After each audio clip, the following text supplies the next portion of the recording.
Hello, fellows. This is teacher Paulo Gilberto bringing more questions from part 1, aviation topics. Two questions that are normally they come along are the following. The first one is trying to project to the future. So how do you think aviation instructions will be given in a few years from now? So this kind of a question, we need to think about our predictions. And as we are talking, you are predicting. So the best way to approach is to use the future will. So you can say, I guess aviation instructions will be via CPDLC. And then you can give more information on the data link. So in this kind of a voice reduction when it comes to pilots and HC communications, all right? So project to the future. The other question that is very interesting is the following. Sometimes they will only ask like this. So could you describe the first aircraft you flew? And sometimes they will complement. So they will say, could you describe the first aircraft you flew as a professional pilot?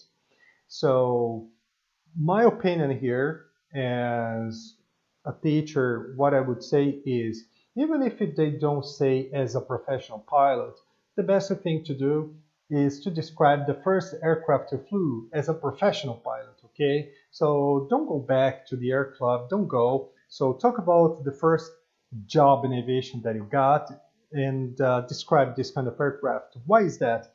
Because then you can talk a little bit more, you can extend, you can show more interaction, you can show more fluency. Why is that?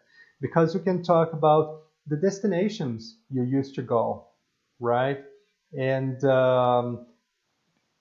did you work there, for example, only as a first officer, or were you upgraded to a captain? So you see, you can talk a little bit more. Was it a single engine, a twin engine aircraft? Okay. So think about it. So you see, one question projecting to the future, talking about predictions using will. The other one, projecting you to the past. The best way here to talk is describe the first aircraft you flew as a professional pilot. I'm teacher Paulo Gilberto speaking from São Paulo, Brazil. I hope you like this one, and I'll be back soon. Take it easy, guys.